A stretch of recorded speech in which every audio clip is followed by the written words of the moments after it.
Disney Channel's notorious for putting out some of the best movies that have literally defined generations. 90s kids loved the Cheetah Girls and High School Musical. Slightly younger folks were obsessed with films such as Camp Rock and Lemonade Mouth. And the current generation enjoys Descendants and Zombies. Well, most of these movies have also highlighted the problem with Disney, and we'll be talking about all issues zombies in this video. Let's first highlight some of the problems we've seen in the House of Mouse for the last couple of decades. In The Little Mermaid, Ariel starts out as a brave, curious, and adventurous young mermaid. She explores the sea with her friends and saves Flounder and Prince Eric from drowning. She literally had to change to be with Prince Eric. The message here, kids: don't be yourself if you want someone to fall in love with you. Everything pre-Mulan showed how being thin and white makes women beautiful and valuable. And why does Disney marry off underage princesses to men who must be hot and well-built? Aladdin showed how Arabs are brutal, barbaric, and ignorant. Several of Disney's animated feature films have also been accused of plagiarizing existing works. Let's not even begin with Disney productions such as Bunked and Jessie, which are great, but stereotyping and adult jokes are the order of the day. Well, Disney has grown, and the company has tried to correct some of the vices and introduce new themes evident in productions such as Moana, Frozen, Descendants, and even Zombies. When Disney first announced Zombies, fans were excited because, from the onset, people could tell that it would be different. Yes, it has the usual boy meets girl and falls in love and typical Disney songs, but Zombies also had a deeper meaning, set in a fictional post-apocalypse suburban town called Seabrook. Zombies tells the story of how a nuclear experiment that went wrong turns a town full of ordinary day-to-day people into brain-eating zombies. 50 years later, thanks to a nifty device the zombies all wear on their wrists, they no longer pose a threat to humans and are allowed to attend the local high school alongside their human counterparts. However, even if they were allowed back in the community, the undead continued to be relegated to their own part of Seabrook at the isolated but incredibly creative community of Zombie Town. After Addison meets aspiring football player Zed, the pair realize that the differences between them are meant to be celebrated. So they team up to show the rest of Seabrook that conformity isn't the way to build a solid community. Both Zed and Addison hope that Zombies' themes of acceptance and celebrating what makes us different would resonate with viewers.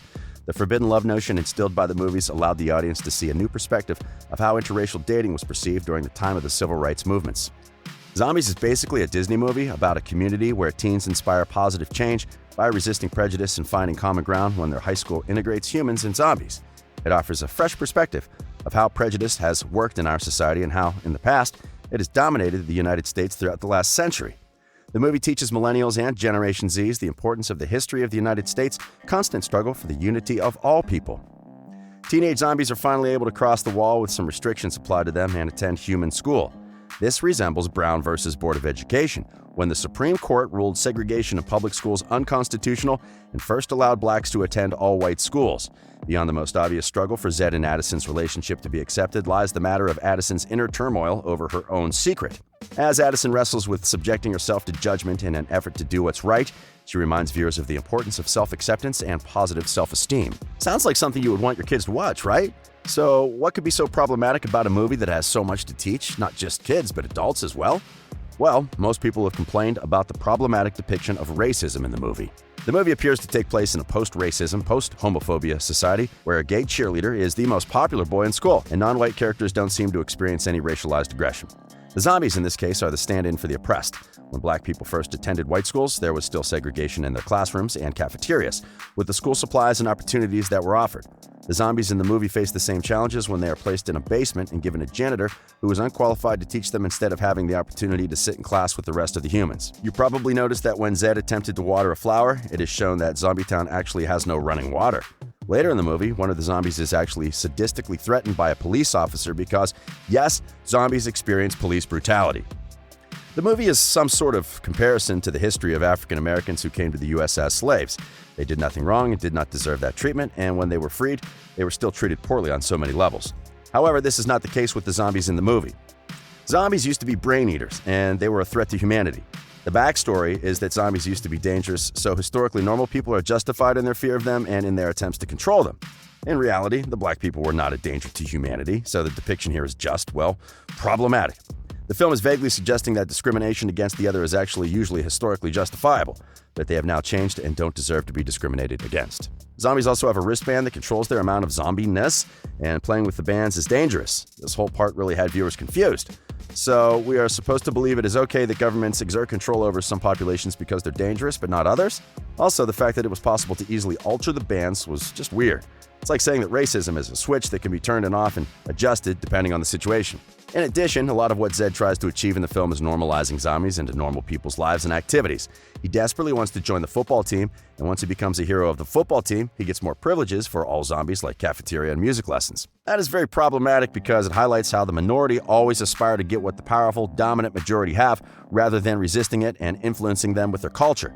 In essence, the movie didn't quite value the zombie culture. Another problem. At the end of the first Zombies movie, Addison removes her wig to reveal her true nature, and that revelation was also problematic. The only normal person in the cast who is friendly to zombies from the beginning is herself different in some ways from the majority. Most fans believe that the message here was that less marginalized people are able to sympathize with more marginalized people because, at some point, they went through some sort of discrimination.